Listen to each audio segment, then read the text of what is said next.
Jack C. Schultz received his Bachelor of Science degree in Chemical Engineering from the University of Texas at Austin in 1985. He worked 1 year as a field inspector for the drinking water program in the Tyler Regional Office before transferring to Austin. After arriving at the central office, he performed a variety of duties, including plan review, technical support, and enforcement for almost 30 years. Although Jack resigned from TCEQ in 2013, he continues to work in the Texas Optimization Program as a contractor with the University of Texas at Arlington. He continues to develop various technical assistance and training materials for surface water treatment plant operators and TCEQ staff. And to wrap up, he also provides training during top activities and works on a variety of special projects. Help me in welcoming Jack Schultz. Thanks.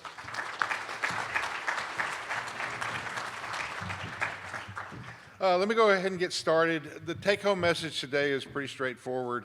Probably everybody in this room, or almost everybody in this room, understands the relationship between water age and the distribution system and the water quality that the customers are being delivered. I want to talk about a couple of things, though, today that water age can be impacted by the storage tank.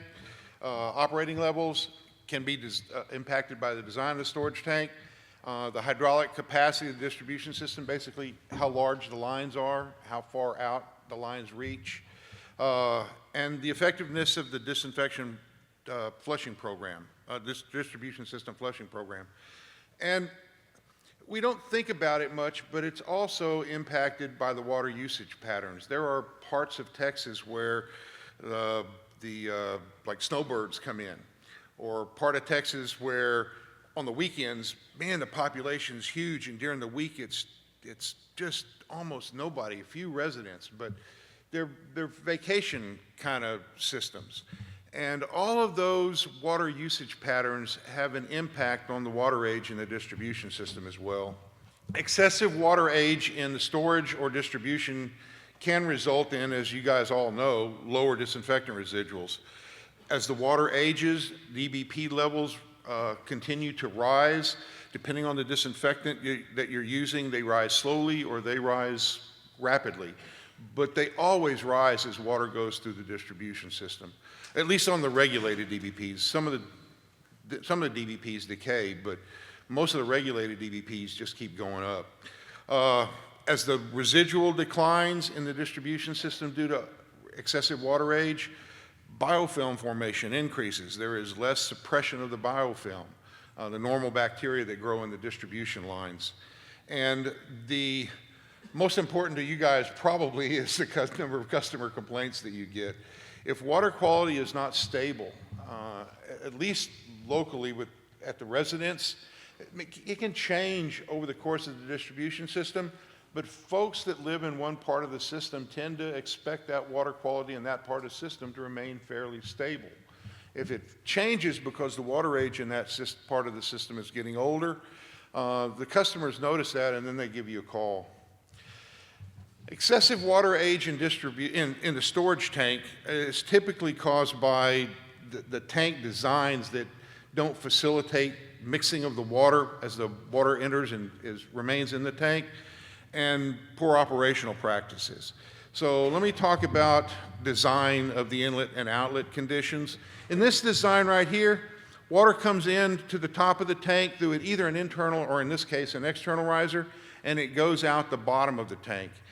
In this design, there's going to be relatively good mixing going on in this tank because the water is going to pass from the top to the bottom. In this tank, it's the same thing, but it's got an internal riser. Water goes in the top of the tank, comes out the bottom of the tank. Even good tank design can have problems with excessive water age, particularly in steel tanks, but it also happens in concrete tanks. The water at the top of the tank gets hotter than the water at the bottom of the tank because the top of the tank gets more sun. So it heats up.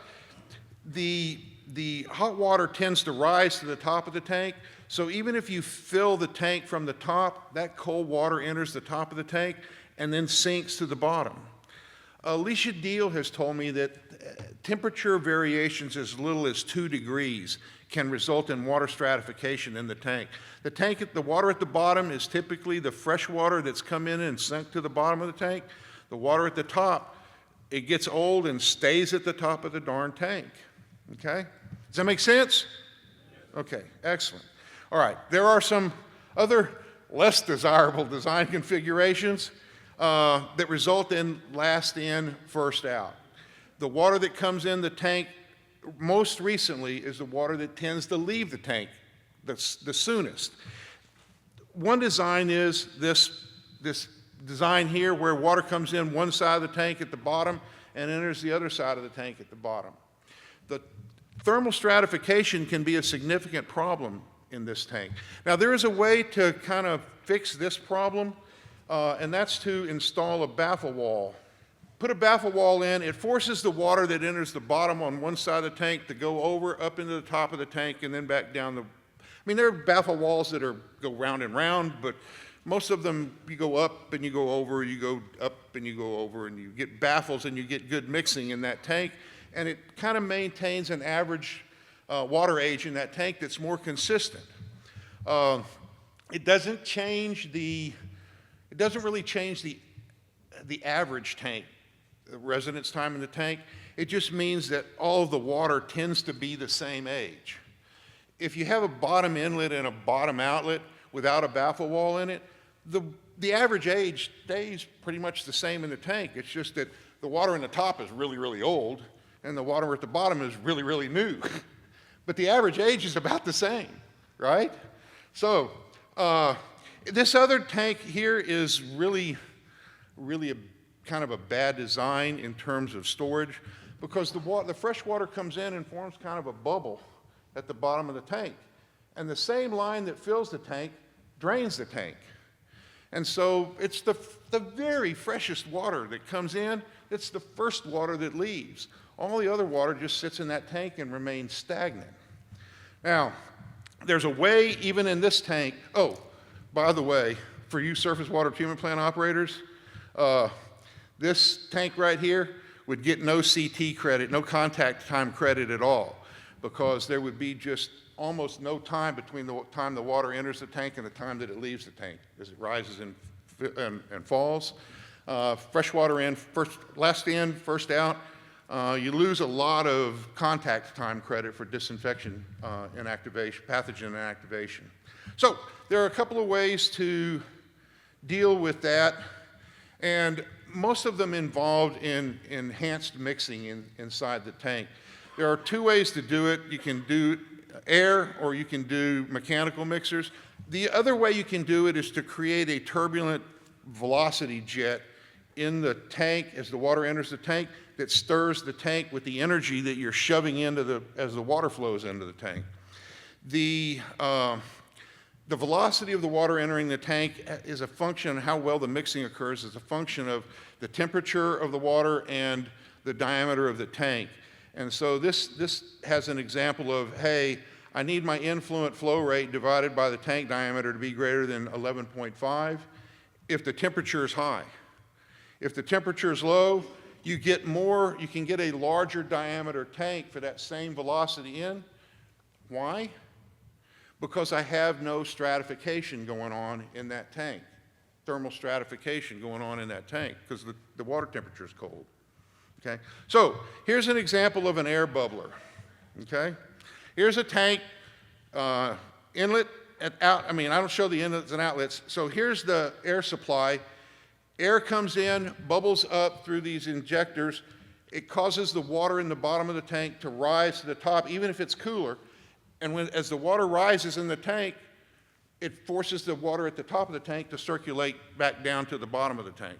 Now, you can do that with a mechanical stirrer, or you can do it with hydraulics, like a pump that forces water into the tank and stirs the water that way. Or you can do it with, in this case, the air bubbler. Now, when we talk about tank designs, regardless of your tank design, there's an impact of the way that you operate the tank. And I want to, before we get too far into that, I want to talk about what the water levels in the tank are. This tank is a ground storage tank. I've got an external riser. I've got an outlet to the bottom of the tank. There is unusable water stored at the bottom of that tank. And what makes that water unusable is I've got a pump pumping water out of that tank. At some point, the water in the tank gets low enough that I actually cause air to be pulled in and a little vortex, and it'll cavitate my pump and destroy my pump. So I can't I can't take all the water out of the tank because I've got to keep my pump supplied, okay? If you've got fire protection, there's a spot above that, I can't get at that water, where you want to retain water for fire protection. Above that, I want to have fire protection water in reserve. There's the level in which you can allow the water to rise and fall, okay? The more you allow that water to rise and fall, the more you deep cycle that tank, the less thermal stratification occurs in that tank because we're kind of keeping the water age about the same as the water rises and falls. The same is true for elevated storage tanks as well. In this case, the elevated tank fills and lowers by that single inlet, single outlet. So the water at the tank, at the very top of the tank, is the hottest, and it stays at the top of the tank, okay? But in this tank, we have an unusable level, and from a regulatory perspective, the unusable level is any water in the tank that does not provide at least 20 pounds of pressure at the highest level in the distribution system, because that's the TCQ requirement.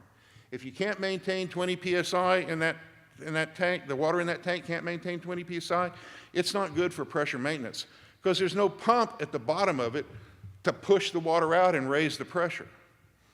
So above that is the emergency storage, where I can keep pressure at 20 psi and keep the TCQ from making me issue a boil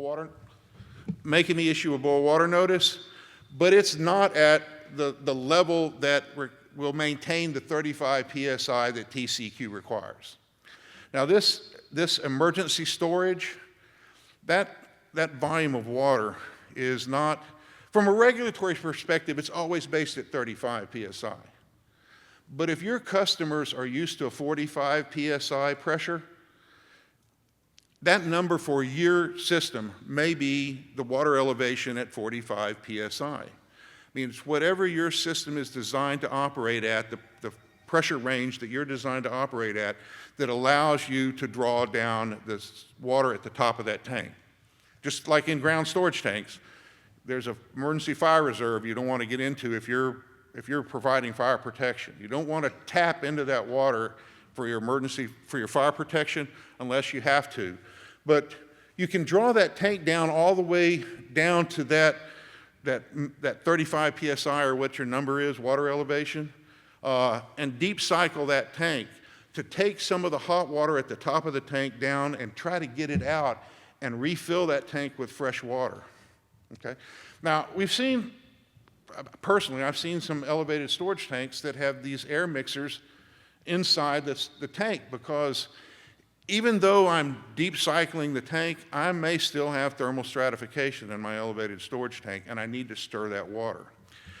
As the water ages in that storage tank, DBP formation increases, residuals decay, everything that's associated with water age is happening inside the tank even before the water hits the distribution system. So let me talk about deep cycling the tank. Deep cycling the tank, when I use that term, what I'm talking about is allowing the water level to go down as low as you can let it go while still maintaining pressure, and then filling the tank back up. Now, there will be times of the day when you can let the tank drop really low because you know that a peak hour is not coming up. Letting that tank drop to its minimum operating level at 4 p.m. in the afternoon when everybody comes home and starts showering and watering their yards is probably not a great idea. But at night, let that tank draw down and then start refilling it at 5 or 6 in the morning so that when they start taking their morning showers, there's water available for them and you don't dip into your emergency fire protection water levels. You need to recognize that the risk of drawing down into the fire protection volume, it still maintains 35 psi. Anytime you're down to that fire protection volume, you are reducing the amount of water available to fight a fire. So just, if fire protection is an issue for your system, and for a lot of small systems it's not. Rural water supply corporations, they don't have 6-inch water lines and fire hydrants out there to fight fires with. So they may have a minimal fire protection number, okay? Avoid the emergency storage volume, because when pressure gets below 35, TCQ gets a little upset. Well, a little upset, probably not the right. That's not strong enough description of how upset TCQ gets when water level's below 35. Don't ever go into the unusable part, because then you're going to have to issue a boil water notice, okay? Never, ever, ever, ever. I didn't have enough space on the slide to put ever enough. Don't ever get below 20 psi. It is just too risky. Primarily not because the customers aren't going to like it, but when your system gets below 20 psi, if there is any cross connection out in your distribution system in a 2- or 3-story building or an industrial facility, once the pressure inside that industrial facility exceeds 20 psi, the elevation of that contaminant in that industrial facility or hotel or whatever, it's going to backflow into the system and it contaminate your distribution system, and that creates a whole host of other problems. Anyway, so we've talked about excessive water age in storage tanks. Let's talk about excessive water age in the distribution system. Typical causes of water age in the distribution system is basically poor flushing practices. Although seasonal variations in water consumption can have a big impact. In the winter, folks tend to use less water than in the summer because they're not irrigating their yards. When it rains like crazy in the rainy season, water consumption goes down, as you guys know, okay? Some of the tools that you can use are to closely monitor the disinfectant residual levels at certain critical points, what I call process control points in your distribution system. And keeping track of your pumpage and your water consumption use. There are other ways of remediating a water age problem in the distribution system, especially if you're using chloramines. You guys know about, okay, every so often I've got to go back to a free chlorine and convert back to free chlorine. That's because the biofilm in the distribution system that is resistant to a chloramine disinfectant proliferates when the disinfectant residual drops. And so I change the disinfectant and I can get rid of that type of bacteria. I'll grow other bacteria, but that type of bacteria will be killed off, and then I can convert back to my primary disinfectant, and I've restored my desirable operating condition. The problem is that creates all kinds of customer complaints.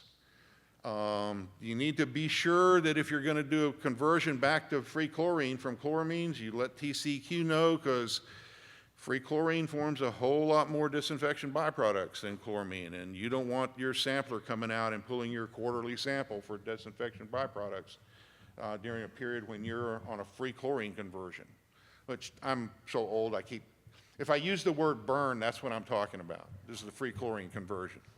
Okay, you don't burn water. You don't actually burn the bacteria, but that's just what we used to call it when I was around. So disinfectant stability. The residual type and concentration of the disinfectant has a huge impact on its stability. Monochloramine lasts a whole lot longer in the distribution system than free chlorine. There are more chemical reactions that occur with free chlorine at a much faster rate. They continue to occur with monochloramine, but they're just so much slower that the residual lasts longer. Okay? Dichloramine and trichloramine are products that form when your chloramine formation is not like optimum, and you get all these byproducts. You get competing reactions going on that produce other disinfectants, dichloramine and trichloramine, but they are not very darn stable and have some taste and odor problems associated with them. So water pH makes a difference. Lower pH levels tend to accelerate decay of the disinfectant residual. Whether it's free chlorine or whether it's chloramine, lower pH numbers tend to accelerate chemical reactions. And so the thing becomes less, the residual becomes less stable. And then water temperature. The higher the water temperature, the faster chemical reactions occur, the faster bacteria tend to grow, the faster your residual will therefore decline. Okay? So let me talk about monochloramine stability, because if you're using monochloramine, the purity of the monochloramine that you make is really important. In terms of making monochloramine, the quality of the chloramine that you make, the monochloramine you make, can only be controlled at the point of application, where you are actually causing the chloramine to form. Okay? Once it's out in the distribution system, you can't do anything to improve the quality. It will, the monochloramine and dichloramine and trichloramine, everything will decay in distribution, and you can't do anything to fix it. You got to optimize treatment at the point where you're applying your disinfectant. It is always better, if you're using monochloramine, to have a pH above 8, preferably above 8.3. And then mixing is really important. I need to keep the ratio of chlorine to ammonia in this optimum range in order to maximize the purity of the monochloramine that you make. If you don't get good mixing, you make a monochloramine molecule, and there'll be a little chlorine molecule right next to it, and it'll attack it and turn it into dichloramine. So you really need to have good mixing between the ammonia that you're adding and the chlorine that you're adding in order to minimize DBP form, or dichloramine formation. The targets at the point of application, okay, is to have the monochloramine number be 85 to 90% of what the total chlorine number is. Very pure monochloramine, okay? It's hard to get 100%. I've seen plants that get to 100, well, get to 98%, but it's hard, and you have to have optimum conditions. High pH, extremely good mixing, okay? And then have your free ammonia level kind of down close to 0. You don't want it to be 0, because it's a function of the breakpoint curve. But in some parts of the state, you can get it down to like 0.05, 0.08. But in other parts of the state, because of the chemistry of the water, you may not get down below about a 0.3, okay? If you get below, if your free ammonia numbers start to drop, and the difference between the total chlorine and the monochloramine numbers starts to go up, you may need to think about increasing your ammonia feed rate or redesigning your chloramination application point, okay?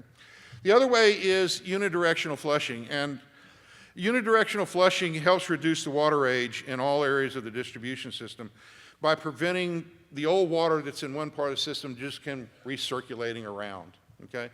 I want to mention the fact that the engineers that I talk to and a lot of the operators that I talk to tell me that unidirectional flushing and directional flushing are not the same thing. They both involve moving water through the distribution system in one direction. But when you use the term unidirectional flushing, you're talking about moving the water at a velocity large enough to stir up all the sediments and biofilm that's on that distribution system and scour it off the transmission lines, the piping in the distribution system. Unidirectional flushing may not occur at enough of a velocity to actually clean the line, but it does move old water out and fresh water in one direction and one direction only. Okay? There are systems where unidirectional flushing is really important. The high velocity is really important. There are other conditions in which all I've got to do, I don't want to disturb the deposited manganese that's in my system. Stir it up, because then I have to flush longer and harder, and I don't have the water in the middle of summer to do that. I need to move the old water out and the fresh water in, but I don't want to have to stir everything up and then purge all of that, okay? So I'm going to use the term unidirectional flushing, but what I'm really talking about is directional flushing. The effectiveness of the flushing program is affected by the location and operation of the distribution system valves, and the flushing velocities. We talked a little bit about that earlier. Line sizes and flow rates. And then the flushing volume. How much do you flush? Okay? Here's a map of a distribution system that's kind of looped. Okay? Here's my flush valve that I want to flush. So I need to turn, and I'm coming in with water from 1, 2, 3 directions. So I need to isolate valves to get the line clean that I want to get clean, whether it's this line, or whether it's this line, or whether it's this line. I have to control certain valves, okay? Basically, what I'm telling you is unidirectional flushing requires a pretty extensive knowledge of understanding of how the water moves through your distribution system. If you have a hydraulic model and you want to practice true unidirectional flushing at high velocities, that hydraulic model is an excellent tool. I was out in a West Texas town that was that actually had a cross-connection control event, and they had it was just an absolutely excellent model. And it told them exactly within a few minutes, how long they needed to flush each segment of pipe and the flow rate they needed to achieve at each of the hydrants. So you need to have an up-to-date distribution system map and know the location of all the valves. The other thing they found during their unidirectional flush to remove the contaminant was some of the valves they thought were open had been closed from the last flush and never reopened again. So you really need to understand which valves are open and closed in order for you to achieve this, okay? If you're doing unidirectional flushing, you need to have a really high, relatively high velocity through there. And unidirectional flushing, because you're having to open and close valves and then go back, flush, open and close the valves again, it's a lot more hands-on. It's a lot more time-consuming. Before the flush, you need to develop a plan, figuring out which of the lines are most important to flush. If you've got a portion of the distribution system where water age is resulting in a deterioration of water quality, then that portion of the system may need to be directionally flushed more frequently than other parts of the system. The valves, you need to figure out when I'm flushing this part of the system, which valves need to be open and which valves need to be closed. Decide the order in which you're going to open and close valves. Let me make a really strong suggestion. When you're doing unidirectional flushing or when you're doing directional flushing, isolate the portion of the system that you're going to directionally flush and start nearest the source of the water and move out. What I want to do is move fresh water in a big plug through that part of the distribution system. If I start at the end, I typically have close to the source larger lines. And at the end, toward the ends, I have a smaller line. I can't get any velocity in that larger line. The other thing is, if I'm flushing a big, long line, I don't want to dump all the water in one location, okay? Create a little mosquito trap. So, yeah, design where you're going to flush and then move forward. Calculate the approximate flush time. Figure out what the volume of water is that you're going to move. Figure out what the flow rate you're going to move it at. And figure out how many minutes you need to flush, okay? And then schedule the flushes. Try not to flush during rush hour because you're going to put water all over the road. Try not to flush during times when you've got other things going on. You know, this is directional flushing is a time-consuming thing. So don't have your operators do a directional flush when you're trying to read the meters and collect all your data for billing. So just, you know, schedule these things, okay? And then minimize the reverse, to as great an extent as possible, minimize reverse flow. Sediments deposit because water is moving in one direction. If you reverse the flow in that water line, you're going to stir those deposits up because they've kind of all laid down. It's like taking my hair and trying to part it in a different direction. You can't do that right now because I got hairspray on. But anyway,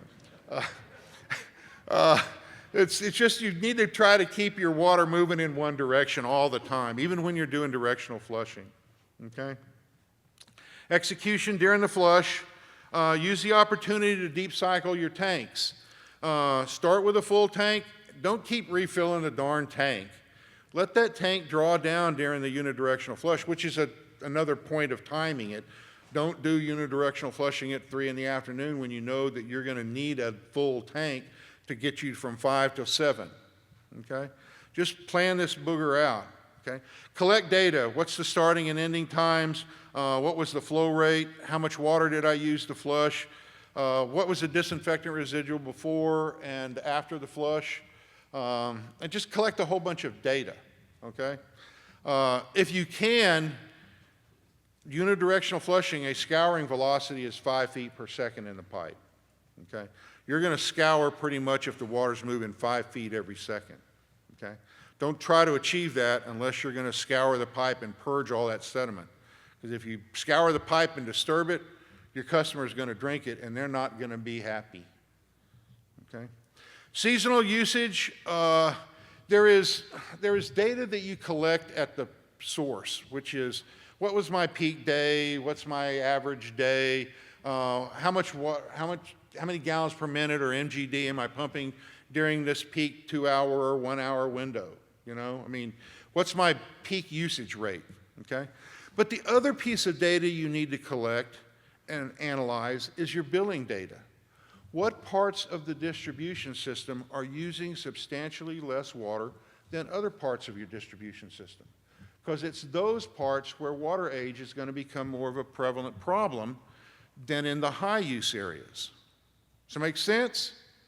Okay, so having water use data, especially if certain areas rely more on a particular storage tank than others, those are the ones that you really need to pay close attention to. So, water age in the distribution system is impacted by the water usage patterns, by the design and operation of your storage tanks, by the effectiveness of your disinfection flushing program, and the stability of your disinfectant residual. Water usage patterns can, A through E, there will be multiple answers most of the time. It can vary throughout the day, it can change over the course of the year, and it can impact water age. It does not increase or decrease unaccounted for water loss. You have unaccounted for water loss because you don't know where the water's going. You make more water than you sell. You know, water usage patterns don't change that at all. A leak is a leak is a leak, whether they're using water or they're not using water. Require operators to make frequent changes is incorrect. They may have to change, like on the weekends when I have a huge weekend population coming in, they may need to change operations during that weekend or during the week when water usage is low. But once you know how much chlorine goes in and how much ammonia you're going to feed, you typically don't need to change the dose 2 or 3 times a day, unless you're buying water from somebody and they're not giving you a stable water quality. So, I mean, Clayton talked about that earlier. Okay. All right, question 2, water in a storage tank. A, everything except D is correct, okay? And let me explain why D is incorrect. When I increase the velocity on my inlet stream, I stir the tank up, okay? When I increase the velocity coming out, all I do is expand the bubble area that I'm sucking water out of. I don't change the direction of flow at the top of the tank. When I jet water in at the top of the tank or in the middle of the tank, I stir that whole darn tank up. But when I suck harder on the bottom, I just affect that little bottom area, okay? So pumping more water out of the tank at a faster rate with your, turning an extra service pump on does not really have a huge impact on changing the water age in the tank or circulating water in the tank. Quiz number 3, tank mixers.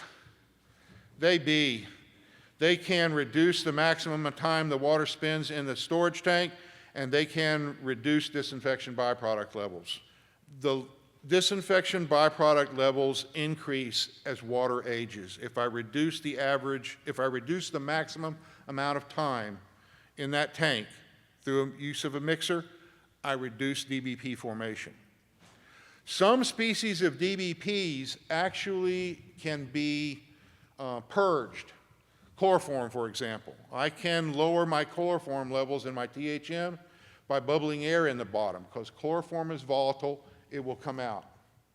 Some species of, or some compounds, DBP compounds, I call them species, but some DBP compounds are not volatile, and I don't care how much you aerate them, they're going to stay in the tank, okay?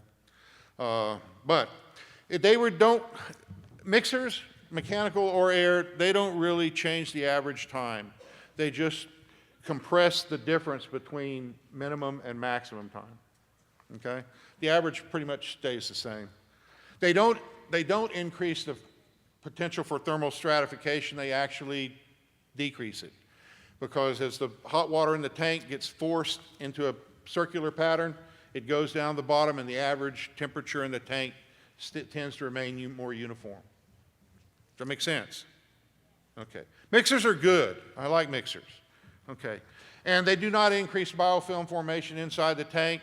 In fact, they reduce it because now I have a more uniform disinfectant residual throughout my whole tank, and so I don't tend to form a biofilm ring up at the top where water temperatures are nice and toasty warm, and my ability to suppress the biofilm is really low because my my chlorine numbers are really low. Isolate the valves that you need to create the directional flushing, the flushing direction that you want to achieve, and close those valves. At the end of the directional flush, be sure you reopen the valve. Begin the flush at the closest fire hydrant. Don't begin the flush at the furthest fire hydrant for the reasons that we discussed. Now, this last answer I can't circle because this is the way that I used to do flushes when I was an operator. I flushed until my residual was stable at that flush site. But that didn't mean for me that that flush site residual had to be exactly the same as another flush site residual way up the system, okay? I may want to have a 3.0 residual after flushing near the plant, but I may only be able to obtain a 1.0 out at the far end of the system. But if I start at 0 and then I flush till I get to 1.0, I'm pretty good. Does that make sense? Okay. Don't expect every number to be the same. All of this information that I've learned and I'm presenting to you today, I have learned from talking to operators or from talking to other staff members at the TCEQ on the optimization program. If you have any questions about unidirectional flushing, it would be a great idea to give these guys a call. If you have questions about water quality or THM formation in your distribution system, these guys can help you. The optimization programs are really good, okay? I'm not a TCEQ employee, and so for the next 12 months until I retire, you can also, if you can't reach them, you can call me. But that number has been my cell phone number for the last 18 or 19 years. That number is going to change in December of 25. Thank you very much for your attention. If you have any questions, I'll be glad to hang around afterwards.